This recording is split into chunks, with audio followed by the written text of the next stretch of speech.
हम स्टार्ट करें, 1 घंटे की क्लास होगी, ये नोट्स आप लोगों को 1 घंटे में मैं कराने वाला हूं। भारतीय संविधान सभा के गठन का अगर पहला विचार अगर पूछे तो सबसे पहला विचार आप लोगों को याद रखना है, मैं सिर्फ मेन पॉइंट है वो हाईलाइट करूंगा, उसके अलावा कुछ भी नहीं। सबसे प्रथम विचार आपसे पूछे तो प्रथम विचार आपका 1895 के अंदर बाल गंगाधर तिलक का जो स्वराज विधेयक आया था, उसमें संविधान सभा की मांग थी कि भारत का खुद का स्वयं का राज, उसमें खुद का कॉन्स्टिट्यूशन। किसने कहा था भाई? तिलक 1920 के अंदर इनका निधन हो गया था, तो इनके जो विचार ऐसे उग्र स्वभाव के थे तो उन्होंने कहा था, ठीक है। तो सबसे पहले तिलक याद रखो, उसके बाद अगर गांधी जी पूछ ले तो 1922 में गांधी जी याद रख लो। फिर नेहरू रिपोर्ट है जो 1928 की है, उसमें कहा था कि भारतीय लोगों के द्वारा भारत का संविधान तैयार हो, ऐसा। सबसे इंपॉर्टेंट क्वेश्चन ये आता है कि संविधान की सबसे पहले संविधान सभा की सबसे पहली मांग कब की गई थी? एक अच्छा प्रश्न आता है, किस व्यक्ति द्वारा? हाँ, सबसे पहली बार। बहुत प्यारा। एडमिट कार्ड आज ही आएंगे, रुक जाओ मैं बता दूंगा, एडमिट कार्ड आते ही लाइव आ जाना, मैं बता दूंगा। एमएन रॉय वाला प्रश्न है ना, थोड़ा इंपॉर्टेंट है, वो पहला व्यक्ति कौन था उसमें, हालांकि संविधान सभा की व्यक्तिगत मांग, ये अच्छा प्रश्न है। बाल गंगाधर तिलक वाला भी याद रखना, लेकिन ऑप्शन में आपका एमएन रॉय दिखेगा, सिर्फ उस समय एमएन रॉय को ही आप सही करोगे। किसको सही करोगे? एमएन रॉय। एमएन रॉय ने 1934 के अंदर कहा था, है ना, व्यक्तिगत रूप से इसकी मांग की थी, ये याद रखिएगा। बाकी वाले ज्यादा इंपॉर्टेंट है नहीं। कांग्रेस वाला, लखनऊ अधिवेशन वाला, नेहरू, पंडित नेहरू के द्वारा 1938 में, ब्रिटिश सरकार द्वारा, ये सब छोड़ सकते हो। क्रिप्स मिशन में भी हमें कुछ खास मिला नहीं, क्योंकि क्रिप्स मिशन असफल हो गया था। और कांग्रेस विशेषज्ञ समिति जो 1946 की है, उसने भी संविधान सभा का मसौदा तैयार किया था। आप लोगों को आज सारे नोट्स देना चाहता हूं। आज 12 तारीख हो गई, 12, 13, 14, 15, 16, 17 और 18, 7 दिन, 1 सप्ताह बचा है, बस पढ़ लीजिए।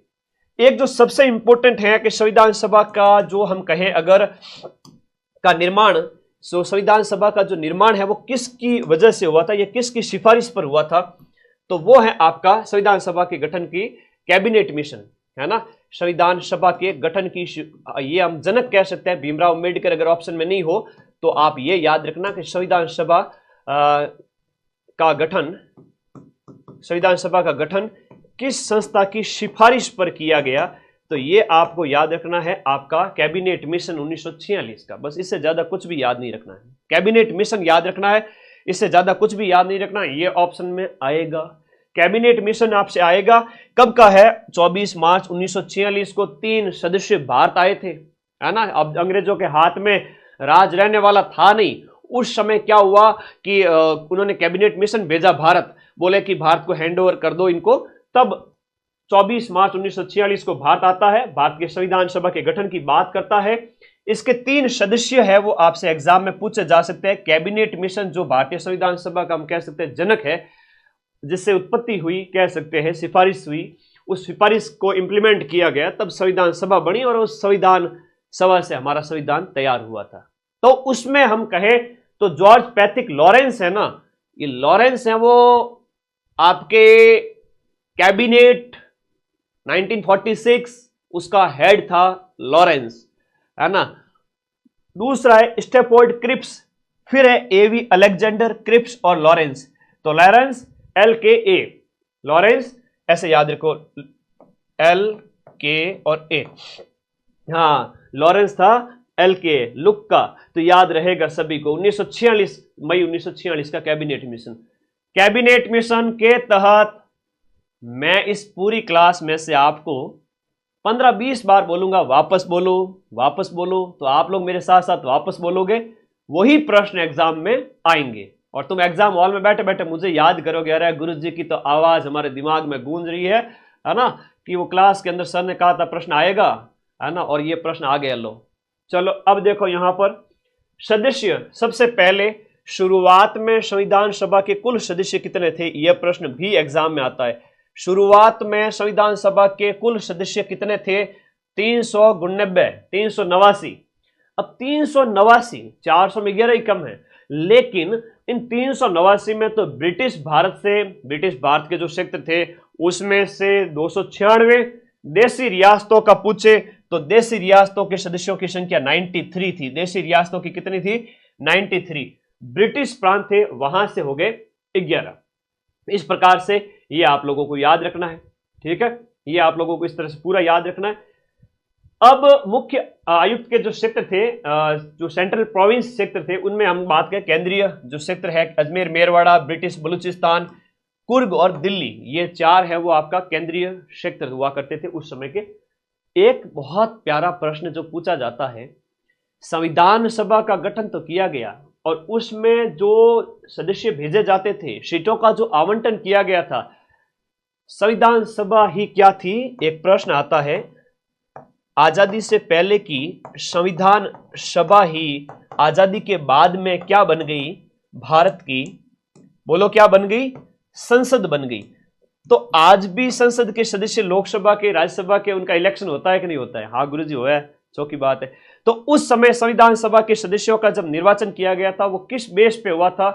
तो संविधान सभा के सदस्यों का निर्वाचन है वो इस बेस पे हुआ था। वेरी इंपॉर्टेंट, लिख दिया, मतलब प्रश्न परीक्षा में आ सकता है।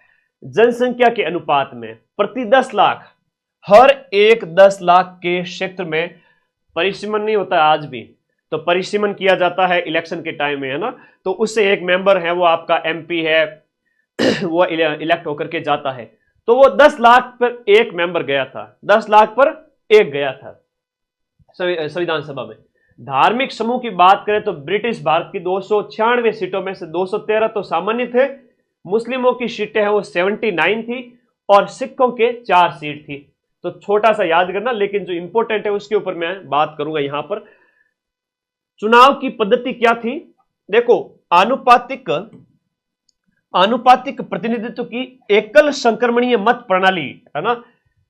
एकल ब्रिटिश प्रांतों की बात करें और ब्रिटिश प्रांत और चीफ कमिश्नरी जो क्षेत्र है उनके लिए एक तरह से ये अप्रत्यक्ष चुनाव आप कह सकते हो। वहां पर ये इस तरीके का चुनाव हुआ था, अप्रत्यक्ष चुनाव जिसे आप कह सकते हो, डायरेक्ट जनता के द्वारा वो था नहीं। देशी रियासतों की बात करें तो उनके प्रतिनिधियों का मनोनयन रियासतों के हेड की परामर्श से किया गया था। तो देशी रियासतों का, ब्रिटिश प्रांतों का, और स्वरूप है वो, अब आपसे कहे कि सर संविधान सभा जो बनी थी उसमें सारे निर्वाचित थे क्या? तो सारे निर्वाचित नहीं थे, आंशिक रूप से चुनी हुई और आंशिक रूप से नामांकित, तो दोनों तरीके से मनोनयन और निर्वाचन दोनों था। चुनाव जो आपके हुए थे संविधान सभा के लिए, पहला प्रश्न आता है संविधान सभा के जो चुनाव है वो कब होते हैं? संविधान सभा के लिए चुनाव सबसे पहले ध्यान रखना, बड़ा अच्छा प्रश्न है, वेरी इंपॉर्टेंट क्वेश्चन है। संविधान सभा के लिए प्रथम बार चुनाव आपका जुलाई 1946 के अंदर, जुलाई अगस्त 1946 में, जिसमें कांग्रेस सबसे बड़ा दल था। कांग्रेस को 208 सीटें मिली है, मुस्लिम लीग को 73 और छोटे दलों को 15 सीटें मिली थी। और आजादी के बाद भी कांग्रेस सबसे बड़ा दल था और पंडित जवाहरलाल नेहरू है वो प्रधानमंत्री बनते हैं। तो ये आपको याद रखना है कि कांग्रेस को सबसे ज्यादा सीट मिलती है जब पहली बार संविधान सभा के लिए इलेक्शन हुए थे। और देखो, गांधी जी ने तो जब बात कही तो ये कहा था कि कांग्रेस तो देश को आजाद कराने के लिए बनाई गई संस्था थी, लेकिन इसको राजनीतिक दल बनाने के पक्ष में मैं तो नहीं हूं। लेकिन गांधी बाबा तो फिर उनका तो कह सकते हैं कि देवलोक गमन हो गया था देश की आजादी के साथ ही, तो ये ध्यान रखना है। तो कांग्रेस को सबसे ज्यादा सीट मिली है। इलेक्शन कब होते हैं? संविधान सभा के लिए इलेक्शन होते हैं 1946। अब आगे देखो, पुनर्गठन कब होता है? वापस से पाकिस्तान के प्रतिनिधि नहीं रहे उस समय। एक प्रश्न ये है, जिन्ना ने कहा कि मैं नाती का वाड़ा है, मैं तो नानी के घर जाऊंगा, धको देर बारह काटो इन, तो फिर जिन्ना को भेज दिया गया पाकिस्तान। जिन्ना अपने सदस्यों को लेके पाकिस्तान चला गया। ठीक है भाई, चलो जा, है ना, यहाँ कौन सी कमी हो रही है, चले जाओ तुम, दरिया है बाहर तो समंदर है, उसमें छोटे मोटे दरिया आते रहते। तो वो जो चला गया यहाँ से, जो बात करें जिन्ना अपने मेंबर्स के साथ, तो ठीक है।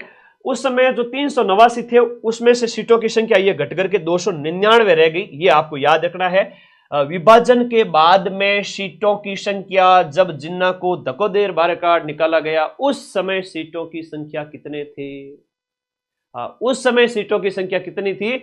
उस समय 299 थी, आपको याद रखना है। कांग्रेस की बात करें उसके पास 82% सीटें थी, ब्रिटिश भारत 229 सीटें थी, देशी रियासतों के पास 70 सीटें थी। टोटल यहां पर है सीटों की संख्या 299, आप लोगों को याद रखना है।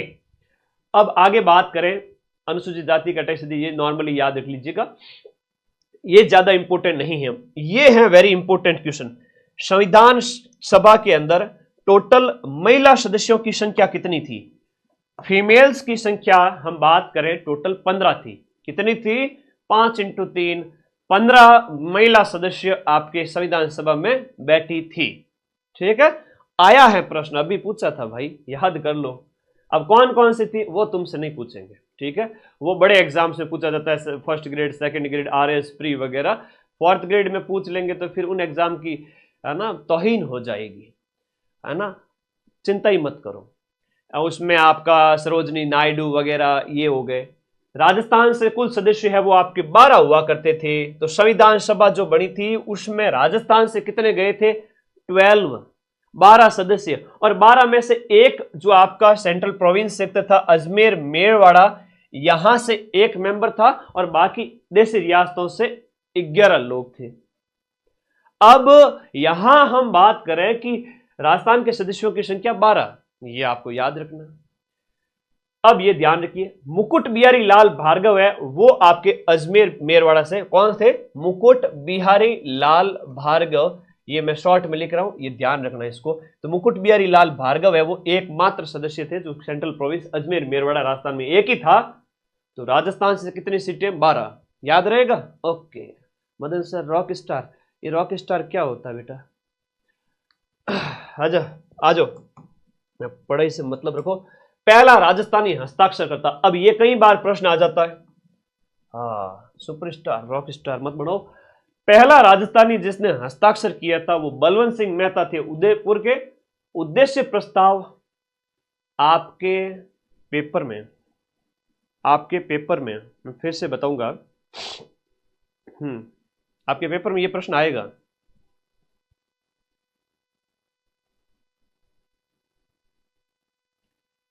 आपके पेपर में ये वाला प्रश्न आएगा। कौन सा वाला आएगा? ये पूछा जाएगा आपसे कि उद्देश्य प्रस्ताव किसने प्रस्तुत किया और कब प्रस्तुत किया गया, और इस उद्देश्य प्रस्ताव को बाद में क्या कहा गया। ध्यान रखना, उद्देश्य प्रस्ताव को पंडित जवाहरलाल नेहरू ने प्रस्तुत किया था।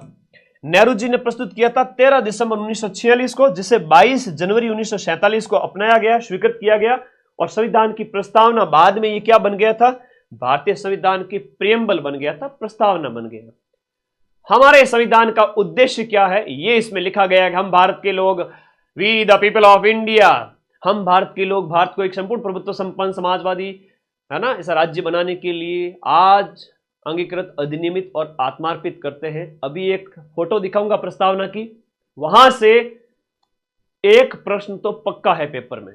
तो ये उद्देश्य प्रस्ताव याद रखना, 13 दिसंबर को स्वीकार लाया गया था संविधान की 30वीं बैठक के अंदर, और 22 जनवरी को स्वीकार किया गया। 46 में लाया गया, 47 में अगले महीने स्वीकार किया गया। NG रंगा है वो अल्पसंख्यक राष्ट्र की व्याख्या, अल्पसंख्यक राष्ट्र की व्याख्या आर्थिक आधार पर बल देते हैं। छोड़ो इसको।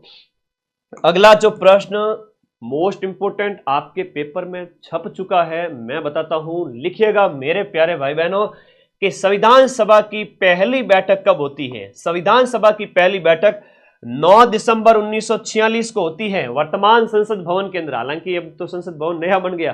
तो हम यहां पर बात करें तो वो 207 सदस्य उस समय उपस्थित थे। एक प्रश्न ये आता है कि जब 9 दिसंबर को बैठक हुई थी ना, पहली बैठक, तो सदस्य सारे इकट्ठे हुए थे। अब बोले कि अध्यक्ष किसे बनाया जाए, तो भाई सच्चिदानंद जी सिन्हा को अस्थायी अध्यक्ष बनाया गया। तो ये ध्यान रखना, अस्थायी थे, परमानेंट नहीं थे, अस्थायी अध्यक्ष सच्चिदानंद सिन्हा थे। तो दूसरी बैठक दूसरे दिन वापस, सच्चिदानंद सिन्हा जी तो जो है ना आनंदित हो गए थे कि भाई मैं तो अध्यक्ष बन गया संविधान सभा का। लेकिन वापस 1946 चल रहा, अभी भी याद रखना, 47 मत कर देना। ये 1946, 11 दिसंबर 1946, अगले 2 दिन बाद में वापस बैठक होती है। दूसरी बैठक में संविधान सभा का स्थायी अध्यक्ष हमें मिल गए थे, और वो थे डॉक्टर राजेंद्र प्रसाद, यानी कि भारत के पहले राष्ट्रपति यहां पर स्थायी अध्यक्ष बन जाते हैं। जस्ट 2 दिन बाद में, जब संविधान सभा की पहली बैठक 9 दिसंबर को होती है। पहली बैठक कब होती है? 9 दिसंबर को। प्रथम बैठक लिखा हुआ है यहां पर, पहली बैठक 9 दिसंबर 1946। तो 9 दिसंबर 1946 को पहली बैठक, सच्चिदानंद सिन्हा अस्थायी अध्यक्ष और बाद में स्थायी अध्यक्ष राजेंद्र प्रसाद जी। अब संविधान सभा की 8 बड़ी समितियां थी, यहां से भी एक प्रश्न बनता है। संविधान सभा की 8 बड़ी समितियां थी, सबने मिलकर के काम किया है ना, खूब काम किया है, अच्छा प्रश्न है। 8 समितियों में जब भी आपको संघ मिले राज्यों के लिए समिति, इन सभी के जो हेड है ना, नेहरू जी करना है। संघ शक्ति, संघीय संविधान समिति और प्रांत राज्यों के लिए समिति, तो राज्यों के लिए ये आपके नेहरू जी हो जाएंगे, राज्यों के लिए भी नेहरू जी हो जाएंगे। लेकिन प्रांत की जहां कहीं भी बात हो वहां पर प्रांत से पटेल, कस्तूरी देवी, ये सब तो आता है। तो बेटा बता, संविधान सभा में कितने वाचन हुए थे? हाँ, पहला वाचन कब हुआ था? बेटा सरल सरल प्रश्न देख करके तुम लोग है ना, फूल मत जाना, तुम लोग खूब फलो लेकिन फूलो कभी नहीं। पेपर सरल आएगा लेकिन 30-40 प्रश्न सोचने पड़ेंगे आप लोगों को। वहां अगर गलती कर दी ना, देख लेना, कान पकड़ के सबको, कान के अंदर छोटा सा कंकर डाल के यूं कान है ना, गुरुजी जो करते थे बचपन में वैसे करूंगा। चलो आगे आ जाओ। तो यहां पर संघ है और राज्यों के लिए नेहरू जी आ जाएंगे। संघ और राज्यों के लिए नेहरू है, लेकिन जब भी प से प्रांत आए, जब भी आपका प्रांत आए, याद रखना, जब भी प्रांत आए उस समय आप लोग क्या करोगे? प्रांत से पटेल करोगे, पी से पटेल, पी से प्रांत करोगे, और मौलिक अधिकार और अल्पसंख्यकों की जहां कहीं भी बात है वहां पर भी आपके कौन से हो जाएंगे? सरदार वल्लभ भाई पटेल। ये हो गई 5 समितियां, तो क्लियर है। प्रारूप समिति तो समझ लो तुम्हारे पेपर में छप गया। अब वो कौन सी देवी थी जो भी बच्ची कमेंट करी थी, बालिका थी, महिला थी, आई डोंट नो, सभी तैयारी कर रहे हैं, छोटे से लेकर 18 साल से लेकर के 40-45 साल तक सब तैयारी कर रहे हैं। आधे मेरे से छोटे हैं, आधे मेरे से बड़े हैं। तो मेरे सभी दोस्तों, अब बताओ यहां पर प्रारूप समिति का गठन कब किया गया था? जो कह रहे थे ना सरल है सर, पेपर तो घनी सरल है, तो सरल वालों को रिस्क है, सरल वालों को थोड़ी सी रिस्क है। तो बताओ प्रारूप समिति का गठन कब हुआ था? ये बहुत इंपॉर्टेंट है, वेरी इंपॉर्टेंट। तो प्रारूप समिति के अध्यक्ष भीमराव जी अंबेडकर थे, प्रश्न एग्जाम में आएगा। प्रारूप के अंबेडकर जी हैं, मौलिक अधिकार अल्पसंख्यक और प से प्रांत के पटेल हैं, राज्य और संघ वाले के नेहरू जी हैं, प्रक्रिया समिति, प्रक्रिया के पटेल मत कर देना, प्रक्रिया के राजेंद्र हैं और संचालन के भी राजेंद्र जी हैं। प्रक्रिया का संचालन करो, प्रक्रिया का क्या करो? संचालन करो, प्रक्रिया का संचालन करो, प्रक्रिया का संचालन करो। यह प्रश्न पटवारी के पेपर में पूछा था। कौन सा वाला सर? ये वाला प्रश्न पटवारी के पेपर में पूछा गया था। अधीनस्थ बोर्ड है, वही अधीनस्थ बोर्ड जो तुम्हारा अभी 4th ग्रेड का पेपर पूछा जा रहा है।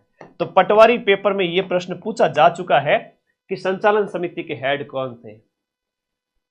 हाँ, 7 सदस्य थे 29 अगस्त 1947 को। Very good. तो ये तो मैंने आपको को बार बार बताता हूं, 29 अगस्त 1947, और इसमें 7 सदस्य थे, बाद में 2 सदस्य चेंज हो गए थे, याद रखना, ठीक है, स्वास्थ्य कारणों की वजह से।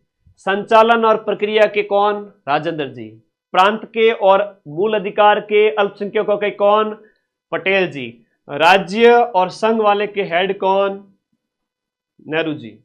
8 समितियां याद होगी?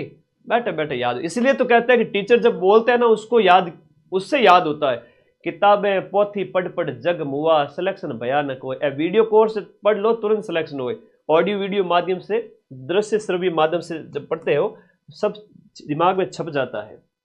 प्रारूप समिति 29 अगस्त 1947, 7 सदस्य थे, याद रख लेना। अभी जो बताया उसमें गोपाल स्वामी अय्यर, कृष्ण स्वामी अय्यर, के.एम. मुंशी, म से मोहम्मद हिदायतुल्ला, फिर माधवराव बी.एल. मित्तल, कृष्णमाचार्य की जगह है, उनकी मृत्यु पर मनोनीत होते हैं।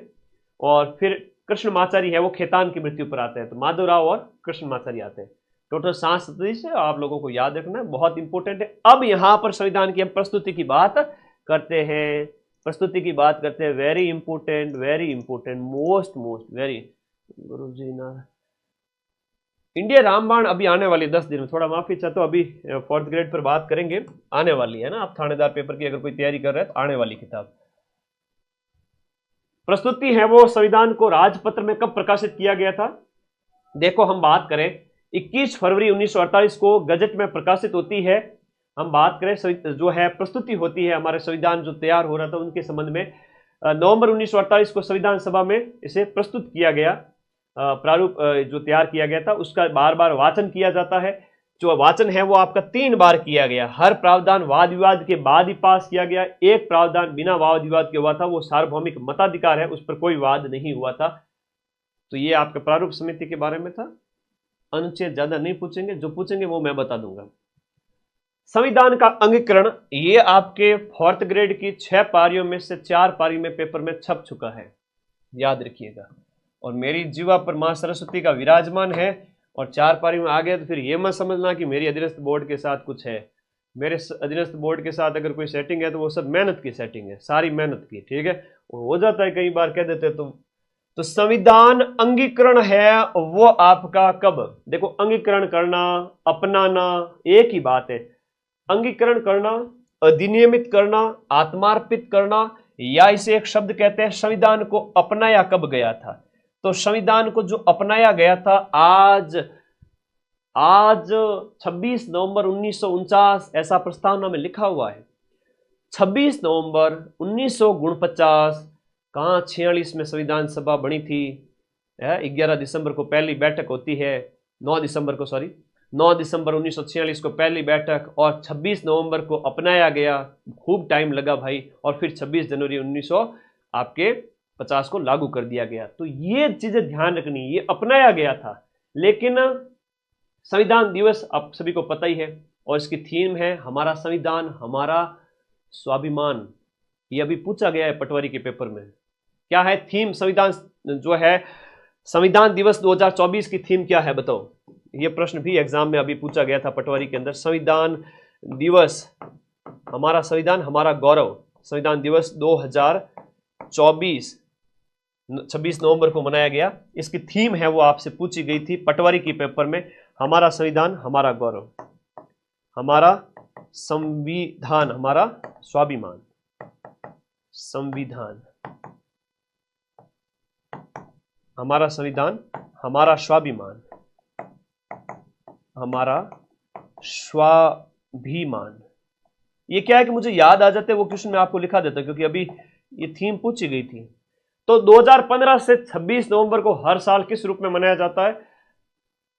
हाँ, 26 नवंबर 2015 से संविधान दिवस के रूप में। तो 15 से आप गिन लो, 16, 17, 18, 19, 20, 21, 22, 23, 24, तो 9 संविधान दिवस अभी तक हम मना चुके हैं। 9 संविधान दिवस मना चुके। तो 9वें संविधान दिवस की थीम ये थी हमारा संविधान हमारा स्वाभिमान, क्योंकि सहज से थे, थोड़ा मैच करके देखो। अंबेडकर जी को महात्मा गांधी की सलाह पर है वो केंद्रीय विधि मंत्री बनाया गया था। अधिनियमित करना आपको याद रहेगा। प्रारूप तैयार करने में 3 वर्ष का समय लगा।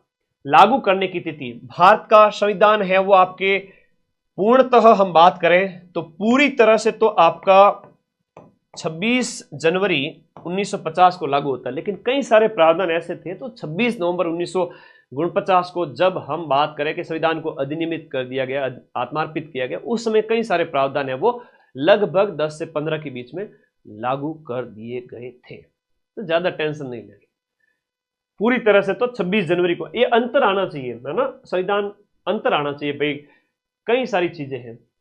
अब एक प्रश्न बड़ा अच्छा पूछा जाता है, बार बार पूछा जाता है, मैं देख रहा हूं पीछे के पेपर्स के अंदर, इंपॉर्टेंट है कि जो हमारा जो राष्ट्रीय तिरंगा है, इस तिरंगे को 22 जुलाई 1947 को, 15 अगस्त से कुछ दिन पहले, 24 जनवरी 1950 को जब राष्ट्रगीत और राष्ट्रगान स्वीकार किए गए थे, इस दिन अंतिम बैठक हुई थी। अच्छे अच्छे प्रश्न है जो एग्जाम में सीधे सीधे आएंगे, है ना। क्या करण कह रहा है कि 6 पारी में 90% मिला दोगे, मैं 90% से ज्यादा मिलाऊंगा। 90% तक तो प्रश्न कठिन से पेपर होता है ना आरपीएससी का, उसमें मिलाता हूं। 2nd ग्रेड हो गया, आरएस प्री हो गया, आपके पेपर में तो बस 2-4 क्वेश्चन का मैं नहीं कहूंगा, बाकी सारे ही मिला दूंगा, 120 में से 115 तक भी। तो 24 जनवरी को लास्ट बैठक होती है, उस दिन आपका राष्ट्रगीत क्या है? राष्ट्रगीत वंदे मातरम। और राष्ट्रगान कौन सा है? जन गण मन, जन गण मन, जन गण मन। रविंद्रनाथ जी टैगोर साहब। तो ये तो आपको याद रखेगा, कई सारे बच्चों में है ना कंफ्यूजन बचपन से घुसा हुआ है। टैगोर ये है। राष्ट्रगीत तो गीत है आपका वंदे मातरम सुजलाम सुफलाम मलयज शीतलाम। तो वंदे मातरम बंकिम चंद्र चटर्जी, यहां हो जाएंगे बंकिम चंद्र चटर्जी। तो ये आप लोगों को थोड़े याद रखने हैं, बहुत इंपॉर्टेंट है। तो कब अपनाए गए थे? राजेंद्र प्रसाद जी अंतरिम राष्ट्रपति बनाए गए। एक अंतरिम जो सरकार है ना, उसके हेड कौन थे, ये प्रश्न भी आता है, तो नेहरू जी थे। ठीक है, ओके, तो ये ध्यान रख लेना। फिर बात करते हैं स्वतंत्रता अधिनियम। भारत का जो स्वतंत्रता अधिनियम है 1947 वाला, उस अधिनियम के तहत हमें आजादी मिली थी और संविधान सभा को पूर्ण संप्रभु और पूर्व ब्रिटिश कानून बदलने, संशोधन करने, रद्द करने का अधिकार ये सब दिया गया। 1947 के अधिनियम के तहत जब हमें आजादी दी गई, हैंडओवर की गई आजादी, तो ये 1947 के अधिनियम पारित करके दी गई। हाँ, इस क्लास के 100 क्वेश्चन भी करा दूंगा 1 घंटे के अंदर, टेंशन ही मत लो। पहले ये पढ़ लेना नोट्स, 5 में से 5 सही करके आओगे, कसम है तुम लोगों को मेरी। संविधान सभा है वो आपका संविधान निर्माण प्लस अंतरिम संसद के रूप में काम किया था उसने, बाद में संसद बन गई थी। अध्यक्षता संविधान सभा की राजेंद्र प्रसाद जी ने की थी। अंतरिम संसद है वो अध्यक्ष जीवी मावलंकर थे। और ये परीक्षा में प्रश्न भी आता है कि अपने प्रथम लोकसभा स्पीकर भी थे, प्रथम लोकसभा के अध्यक्ष पूछे आपसे, तो ये याद रखना जीवी मावलंकर लोकसभा के पहले अध्यक्ष थे। जीवी मावलंकर लोकसभा के पहले अध्यक्ष थे और अंतरिम संसद के भी उस समय ये हेड थे। तो संविधान सभा की बैठकों की अध्यक्षता डॉक्टर राजेंद्र प्रसाद जी ने की थी, क्योंकि वो स्थायी अध्यक्ष थे, हम सब जानते हैं। और संविधान सभा ही बाद में संसद बन गई थी। अंतरिम संसद की बात करें तो ये आपके 17 नवंबर 1947 से लेकर के 52 तक अंतरिम संसद चली थी। एक अच्छा प्रश्न जो एग्जाम में पूछा जाता है वो ये पूछा जाता है कि आपके संविधान पर अंतिम रूप से जो है वो कितने लोगों ने हस्ताक्षर किए थे। अंतिम रूप से कितने लोगों ने आपके हस्ताक्षर किए थे? तो 284 लोगों ने संविधान की 3 मूल प्रतियों पर हस्ताक्षर किए थे, साइन किए थे। 284। अब एक छोटा सा प्रश्न, कुल सत्र 11 सत्र आयोजित किए गए। 9 दिसंबर 1946 को संविधान सभा का जो है पहली बैठक हुई थी, गठन हुआ था, पहली बैठक हुई थी। और 26 नवंबर को संविधान बनकर के तैयार हो गया। 2 वर्ष 11 महीने 2 वर्ष 11 महीने 18 दिन, 2 वर्ष 11 महीने 17 दिन 15 दिन 21 दिन देकर तुम्हें कंफ्यूज किया जाएगा। तुम कंफ्यूज होना मत। इसमें 114 दिन तो प्रारूप पर विचार हुआ, 166 बैठकें हुई, 64 लाख का खर्चा आया। अंतिम बैठक आपसे पूछा जाएगा, 284 लोगों ने हस्ताक्षर किए थे। ये आपकी अंतिम बैठक होती है 24 जनवरी 1950। 24 जनवरी 1950। तो इसलिए कहता हूं पूरे साल जम के पढ़ो ताकि लास्ट 7 दिन में मेरे नोट्स तुम्हें समझ में आ जाए, है ना। तो ये गलती कभी मत करना कि तुम अंतिम 7 दिन में बोलोगे गुरुजी 4th ग्रेड में चलो मैं सिलेक्शन करवा दूंगा, आगामी रीट है, लैब असिस्टेंट है, 2nd ग्रेड है, थानेदार का पेपर है, तो जम के पढ़ो ऐप के अंदर। 11 सत्र 2 वर्ष 11 माह, ये वेरी इंपॉर्टेंट है, यहां से एक प्रश्न आएगा ही आएगा। अब देखो मूल संविधान में कितने अनुच्छेद वगैरह थे, ये प्रश्न आता है एग्जाम के अंदर। वेरी वेरी इंपॉर्टेंट क्वेश्चन है। भारतीय संविधान की एक प्रस्तावना है, टोटल मूल 22 भाग, 8 अनुसूचियां और 395 अनुच्छेद। वैसे वर्तमान में जो अनुच्छेद 395 मूल अनुच्छेद तो 395 ही है, लेकिन उसके अंदर अनुच्छेद वगैरह और जुड़ करके 450 से भी बाहर चले गए हैं। लेकिन आपको मूल 395 याद रखना है। अनुसूची अभी 12 हो चुकी है, मैं उनके ऊपर बात करूंगा। और प्रस्तावना को लास्ट में शामिल किया गया और कॉन्स्टिट्यूशनल असेंबली डिबेट के अंदर इसे 12 खंडों में इसका प्रकाशन है। एक बहुत अच्छा प्रश्न आता है, भारत के संविधान की प्रस्तावना आपके 6 पारियों में से 2 से 3 पारी में ये पेपर प्रश्न छप चुका है, याद कर लीजिएगा। क्या है सर प्रश्न यह है कि भारतीय संविधान की जो उद्देशिका है या जिसे हम कहते हैं प्रस्तावना कहते हैं, इसमें से एक प्रश्न यह आएगा कि भारतीय संविधान की प्रस्तावना में संशोधन कब किया गया था। तो भारतीय संविधान की प्रस्तावना में जो संशोधन यानी अमेंडमेंट किया गया था वो 42वां संविधान संशोधन, 42वें संविधान संशोधन के तहत कब किया गया था? 1976 42वें संविधान संशोधन के तहत, 42वें संविधान संशोधन के तहत नए शब्द जोड़े गए, नए शब्द जोड़े गए, कई सारे नए शब्द जुड़े थे। 42वें संविधान संशोधन कब हुआ था? 1976 में, इंदिरा गांधी के समय में। तो 1976 में 3 नए शब्द भारत की संविधान की जो प्रस्तावना में जोड़ दिए गए। कौन कौन से शब्द थे? हम भारत के लोग भारत को एक संपूर्ण प्रभुत्व संपन्न समाजवादी पंथ निरपेक्ष लोकतंत्रात्मक गणराज्य बनाने के लिए और इसके लोगों, उसके समस्त नागरिकों को सामाजिक आर्थिक न्याय दिलाने, विचार अभिव्यक्ति सबकी स्वतंत्रता, प्रतिष्ठा और अवसर की समानता मिले लोगों को, और सबकी गरिमा, एक राष्ट्र की एकता और अखंडता की बात की गई है। तो ये जो शब्द दिए गए ना, एक तो अखंडता वाला है और ये एक समाजवादी और पंथ निरपेक्ष वाला। ये प्रश्न इतने पूछे गए हैं, क्या बताऊं, ये तुम्हारे पेपर में छप चुका है ना। वो लिफाफा भले ही बंद हो, लेकिन मैं आंखें बंद करके माँ सरस्वती का ध्यान लगाता हूँ तो मुझे वो वापस वो पेपर में लिखा हुआ जो प्रश्न है वो मेरे आगे से यूं चलने लग जाते हैं, खटाखट 120 के 120 प्रश्न। इसीलिए तो 8-10 मैराथन में वो सारे प्रश्न करवा दूंगा। तो लीगल तरीके से काम करो ताकि तुम्हारे ऊपर कोई कार्रवाई ना हो। मेहनत इतनी करो कि सारे क्वेश्चन आ जाए।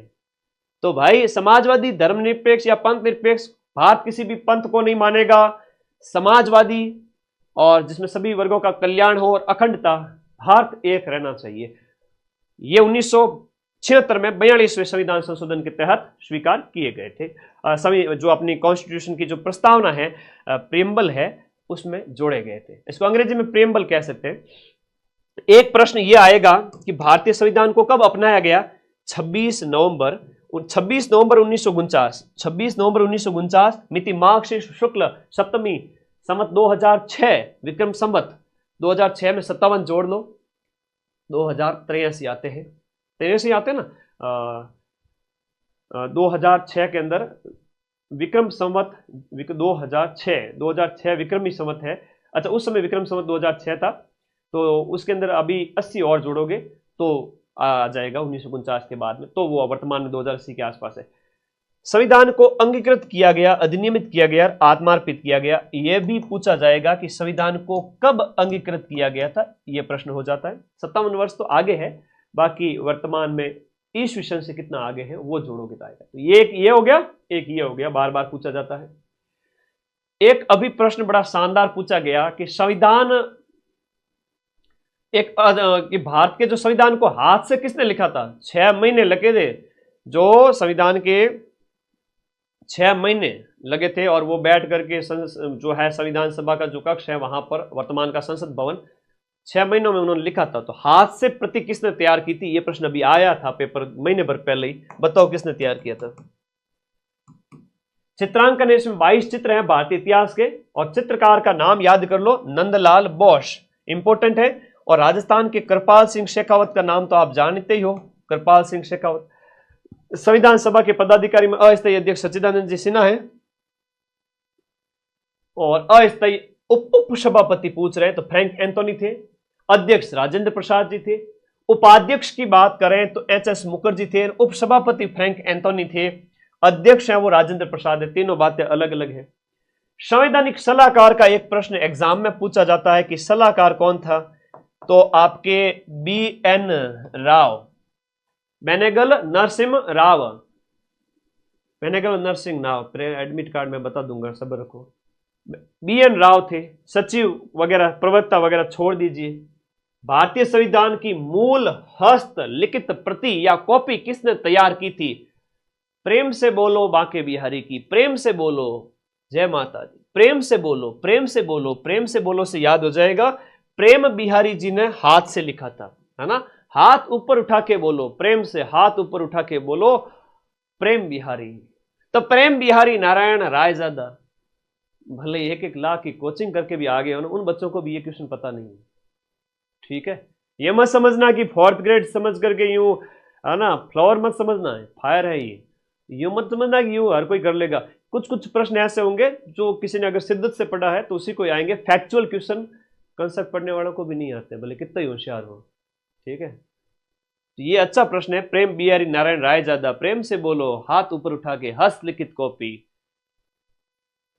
क्लास में तो याद करवाता हूँ, इसीलिए तो तुम लोग मेरे को प्यार करते हो, बाकी मेरी शक्ल कौन सी ऋतिक रोशन से मिलती है। आगे आ जाओ, भारतीय संविधान की विशेषताएं। मेरे प्यारे दोस्तों, अभी तक हमने भारतीय संविधान को देखा, अभी भी भारतीय संविधान की कई सारी बातें मुझे आपको बतानी है, एग्जाम में क्वेश्चन बाहर नहीं जाने देंगे। सिलेबस का जो सेकंड टॉपिक है आपका वह यह है कि भारतीय संविधान की प्रमुख विशेषताएं क्या क्या है। मैं फटाफट बताऊंगा भारतीय संविधान की प्रमुख विशेषताएं क्या क्या है। भारतीय संविधान की विशेषताएं ध्यान दीजिएगा कि विश्व का सबसे बड़ा और लिखित संविधान है। इतना बड़ा संविधान किसी ने तैयार नहीं किया जितना हमारे यहाँ। सर इतने बड़े संविधान की क्या खासियत है? अरे भाई 395 तो मूल अनुच्छेद है, उसमें मूल 22 भाग और 12 अनुसूचियां। वर्तमान में हम बात करें 22 भाग है, 12 अनुसूचियां है और 5 परिशिष्ट वगैरह। तो इस तरह से अब संपूर्ण प्रभुत्व संपन्न है ना। आंतरिक मामलों में हम क्या है? सर्वोच्च है, इसलिए हम क्या है? संपूर्ण प्रभुत्व संपन्न है। लोकतंत्रात्मक गणराज्य है, जहां पर है वो आपका राष्ट्रपति है, वो गणतंत्र का हेड होता है, तो ये आपके बताया गया है। फिर हमारा संविधान है वो पंथ निरपेक्ष है, धर्म की मूल अधिकार में स्वतंत्रता दी गई है और प्रस्तावना में भी कहा गया है कि भारत एक पंथ निरपेक्ष राष्ट्र होगा।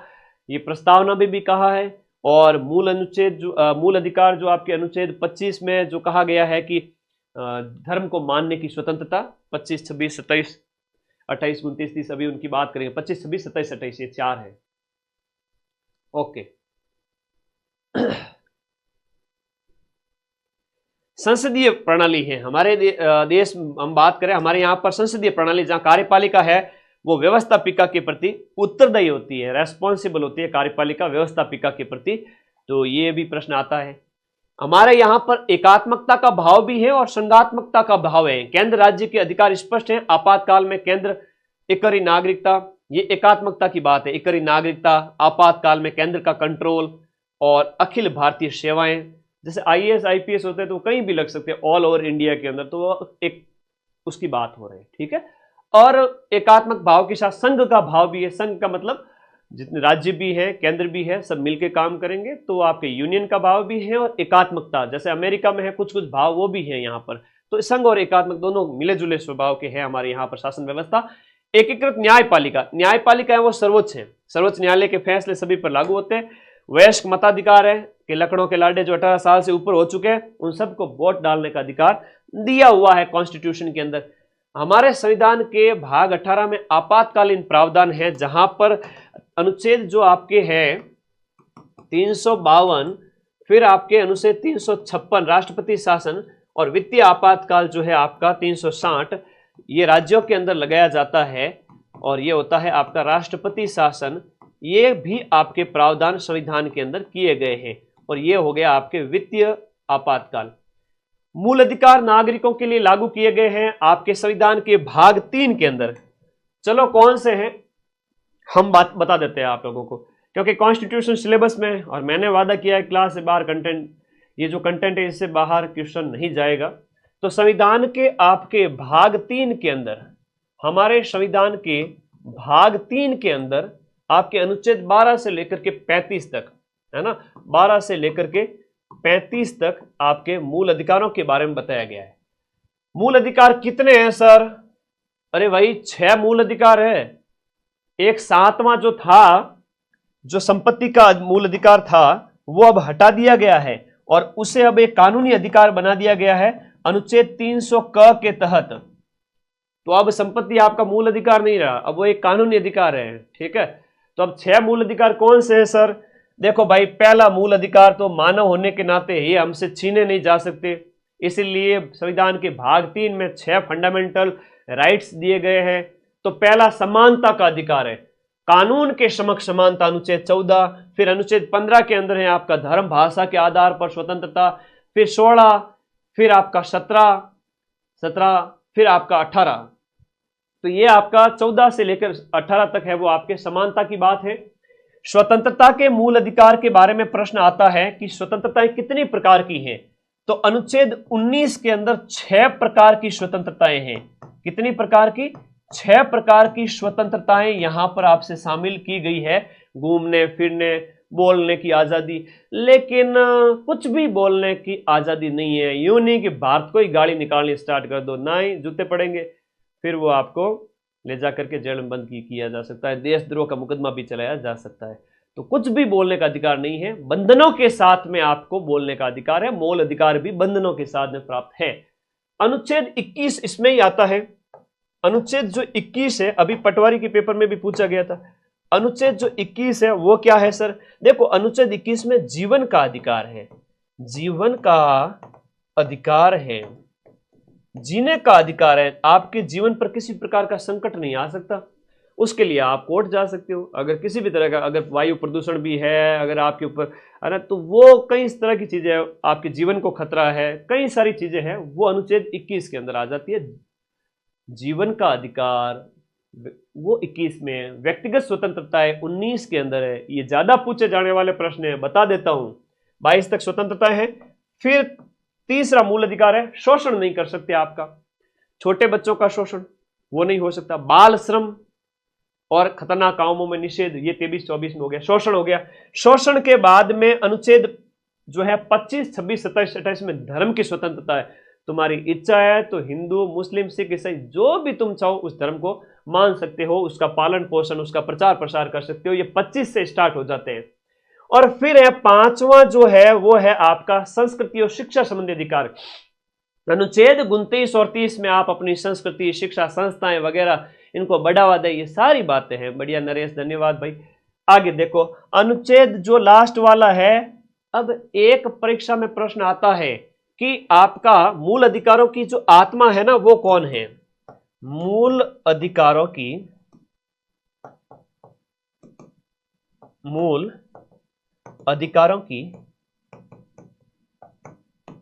आत्मा, तुम्हारी बॉडी में से तुम्हारी आत्मा निकाल दी जाए तो क्या रह जाए?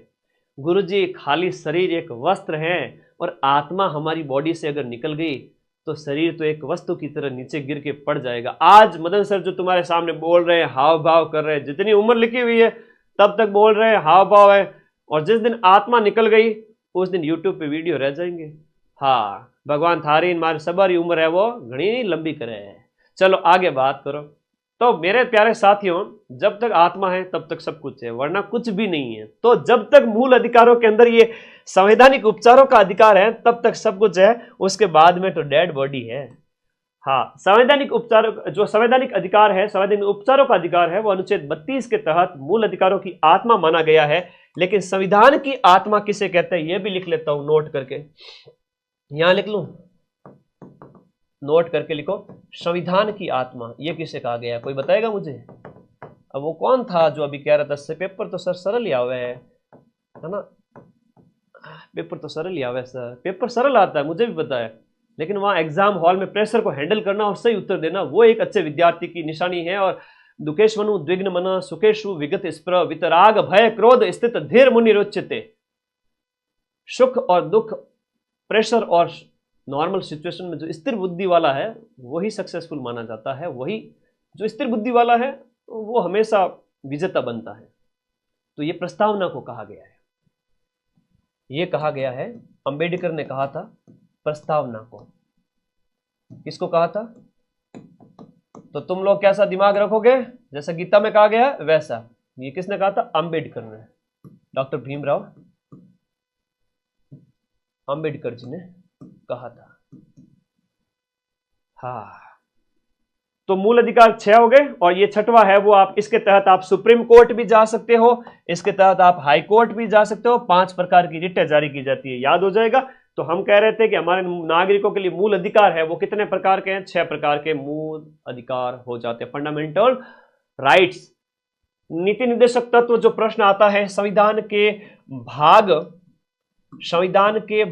4 के अनुच्छेद, संविधान के भाग 4 के अनुच्छेद की बात करें, अनुच्छेद 36 से लेकर के 51 तक है।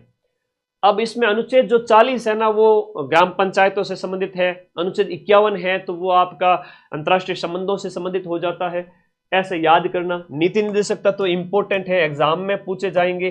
मौलिक कर्तव्य एग्जाम में पूछे जाएंगे। नागरिकों के लिए संविधान के भाग, इसी 4 के अंदर 4 क जोड़ा गया और इसी भाग 4 क के तहत एक अनुच्छेद जोड़ा गया और वो अनुच्छेद है वो आपका कौन सा हो जाता है,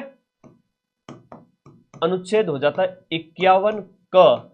तो अनुच्छेद 51 क के तहत नागरिकों के लिए कितने मूल कर्तव्य है, नागरिकों के लिए पहले 10 थे और बाद में 11 कर दिए गए।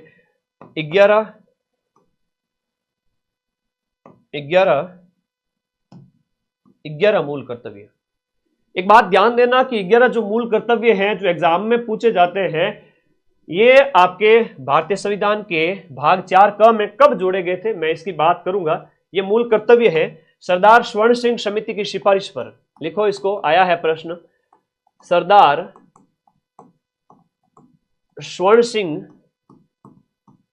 समिति की सिफारिश पर, और सरदार स्वर्ण सिंह समिति की सिफारिश पर 1976 के अंदर 1976 वही 42वां कॉन्स्टिट्यूशनल अमेंडमेंट, उसके तहत इन्हें जोड़ा गया था। पहले तो ये 8 का कह रहे थे लेकिन बाद में 10 जोड़े गए और फिर बाद में जो 11वां जोड़ा गया ना, 11वां मूल कर्तव्य जोड़ा गया 86वें संविधान संशोधन अधिनियम के तहत। 86वां संविधान, ये प्रश्न आया है परीक्षा में, 86वां संविधान संशोधन अधिनियम। और 86वां संविधान संशोधन अधिनियम कब लाया गया, अरे 2002 के अंदर, 2002 में। इसमें क्या कहा है सर, इसमें यह है कि हम माता पिता यदि संरक्षक हैं तो 6 से 14 वर्ष के बच्चों के लिए, 6 से 14 वर्ष के जो टिंगर है ना, उनको यहां पर शिक्षा दिलाओ। राइट टू एजुकेशन की अगर हम बात करें, मेरा पर्सनली बच्चों से बहुत जुड़ाव है।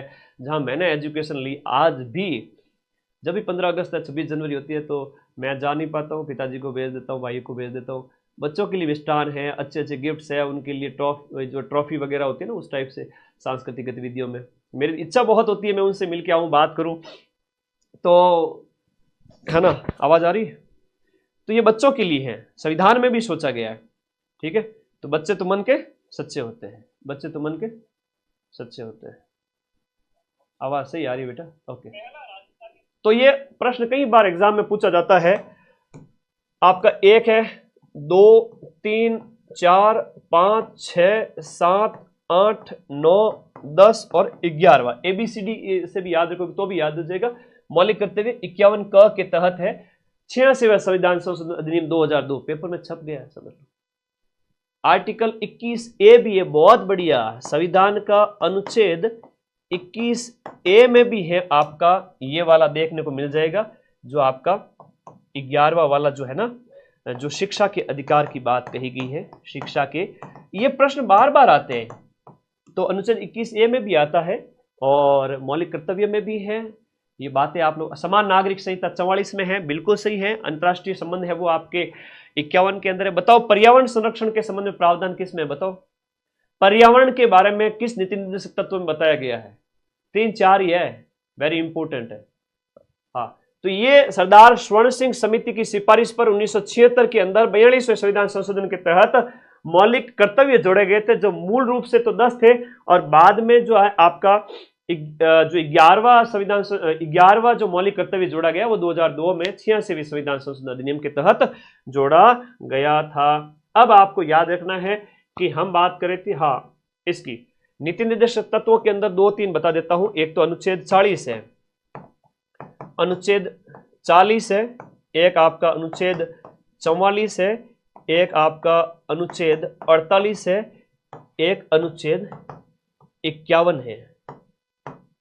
हम इनकी बात करते हैं थोड़ा सा। 40 के अंदर ग्राम पंचायतों के बारे में ये प्रश्न ज्यादा आता है, थोड़ा सा ग्राम पंचायतों के बारे में। ये है आपका नागरिक संहिता के बारे में, समान नागरिक संहिता के बारे में, और ये 48 है वो आपके पर्यावरण की रक्षा के बारे में।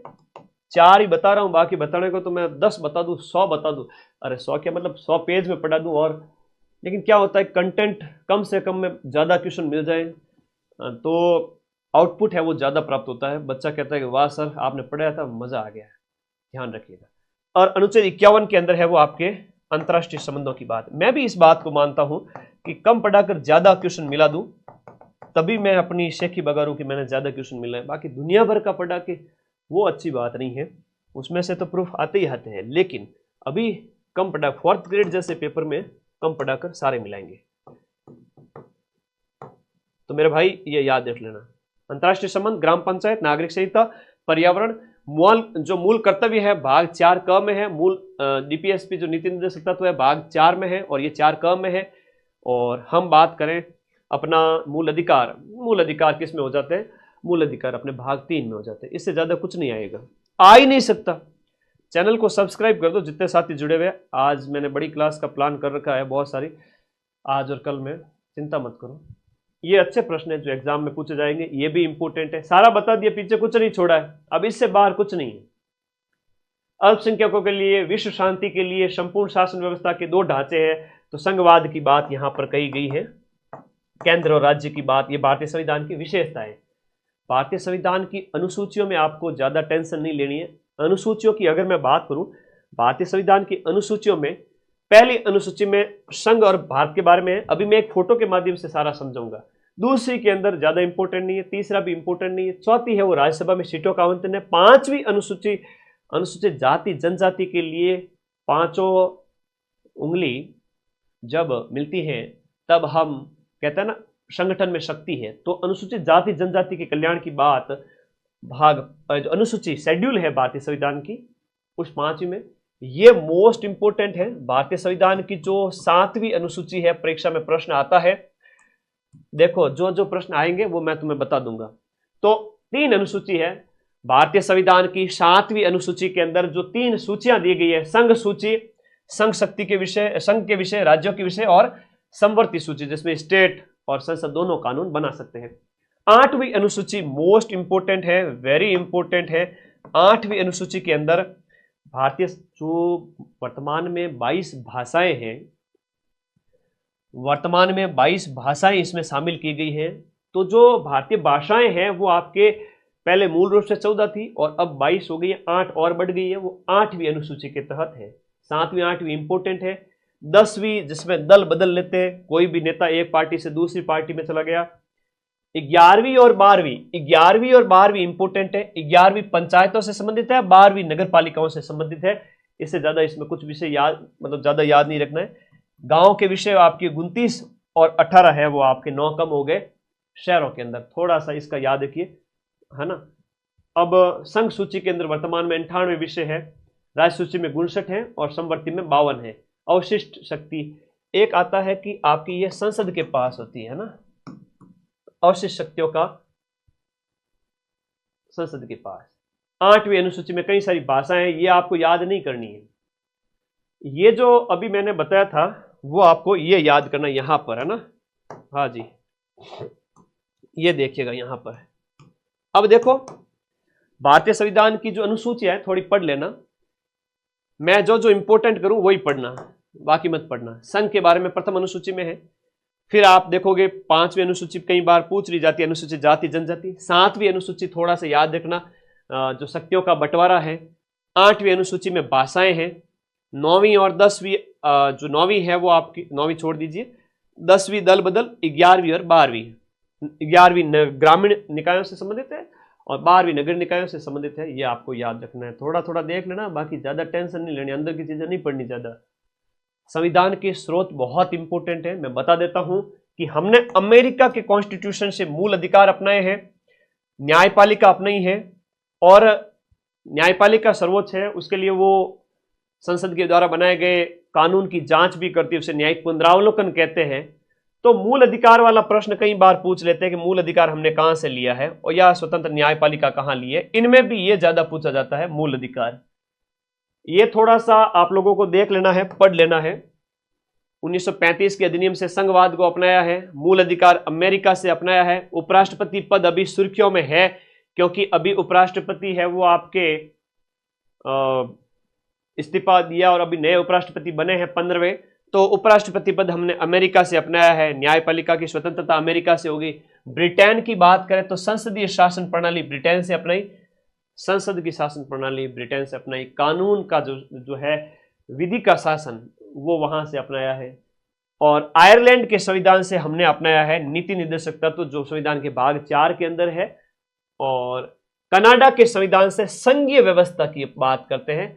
कनाडा से संघ की बात करना और उसके बाद आपातकाल की बात करना तो आपके जर्मनी, फ्रांस की बात करें तो गणतंत्र, और प्रस्तावना के अंदर हम स्वतंत्रता, समानता और भाईचारे की बात करते हैं, ये हो गया।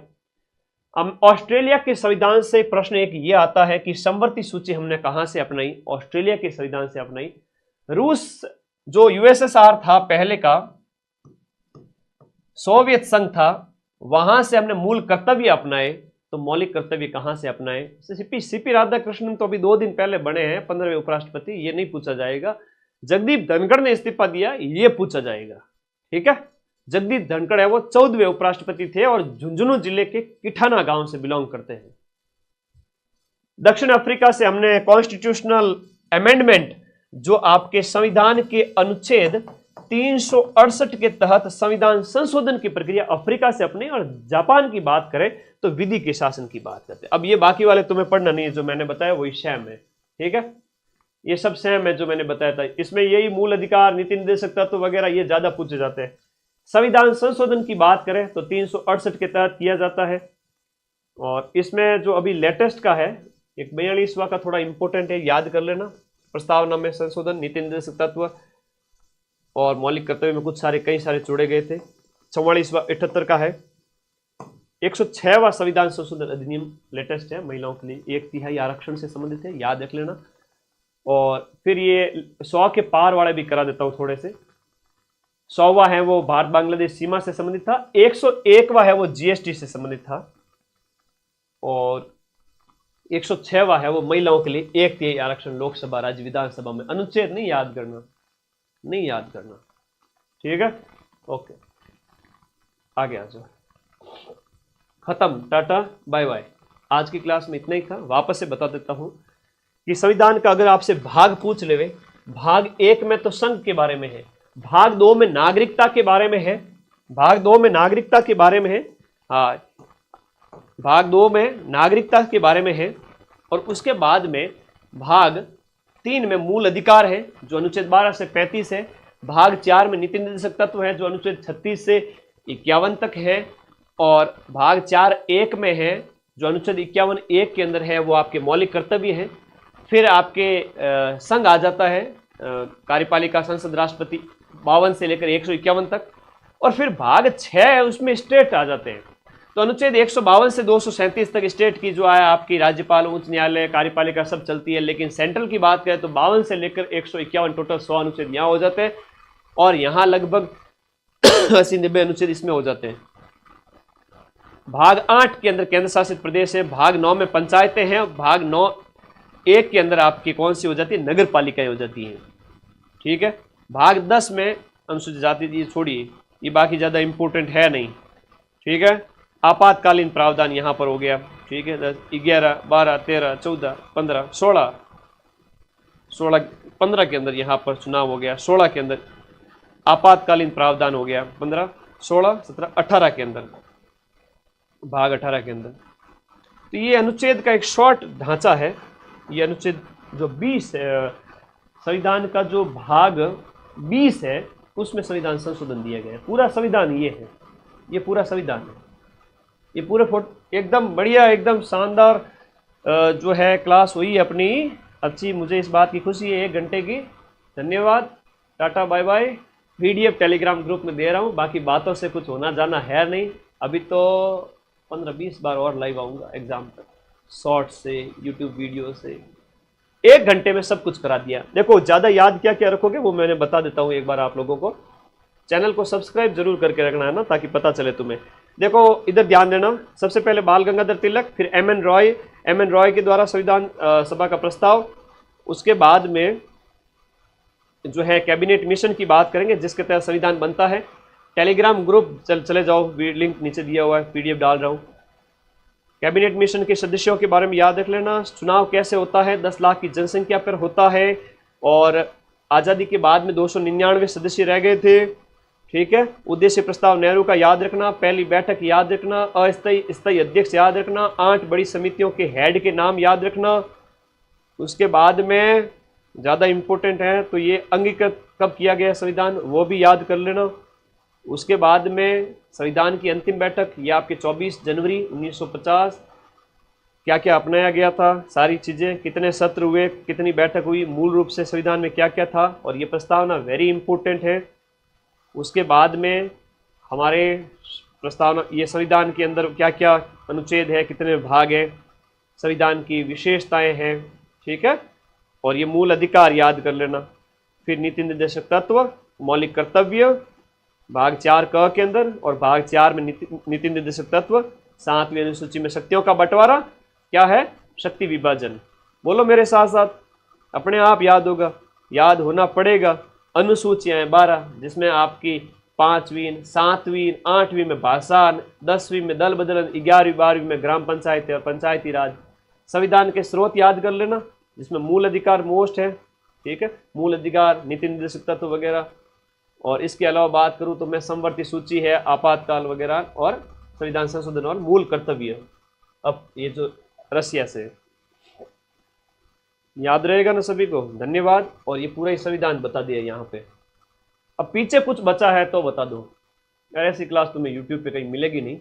अपने इस चैनल को सब्सक्राइब करके जुड़ जाओ, सारी क्लासें लगा दूंगा, पॉलिटी क्या, हिंदी क्या, कंप्यूटर क्या। रुको, प्लान लीक नहीं करूंगा, बहुत जल्दी मिलता हूँ। थैंक यू सभी का, बहुत बहुत धन्यवाद। अभी एक बार 2 मिनट बात कर लेता हूँ, वैसे भी 1 घंटा हो चुका है टाइम। आप सभी साथी, दिन में भी 3500 से ज़्यादा बच्चे लाइव आए, उसके लिए धन्यवाद, थैंक यू।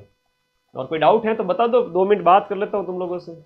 वैसे भी वो गांव कब आ रहा है, हमारे गांव से एक बालक है, मेरे को मैसेज कर रहा है, मैं गांव नहीं गया। मेरे पिताजी गांव में, पिताजी ने खूब मेहनत की हम लोगों के लिए, हमें पढ़ाया लिखाया। एजुकेशन का महत्व मैं समझता हूँ। मेरे पिताजी किसान हैं, इवन आज तक भी खेती का काम करते हैं, आज तक भी, अभी भी करते हैं। लेकिन मैंने वो प्रेशर पूरा ही घटा दिया। मैंने कहा अब आप मेहनत मत करो, आप आराम करो।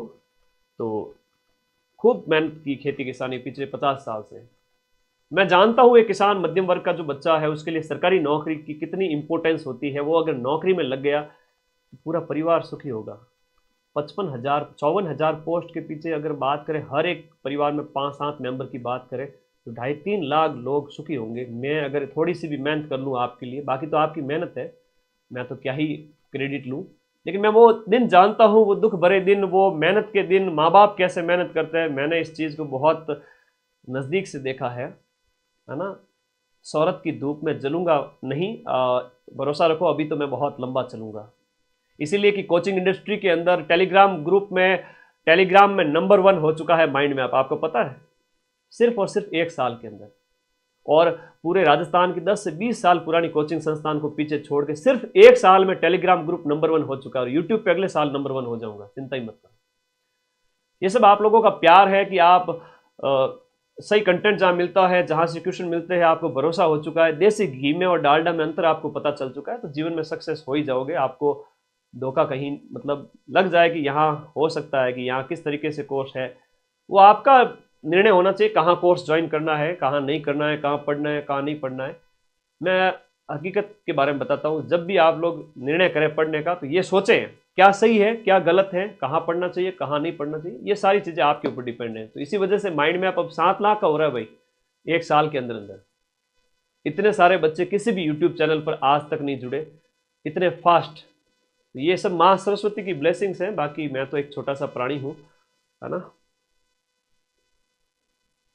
ठीक है, एडमिट कार्ड अभी आ जाएंगे।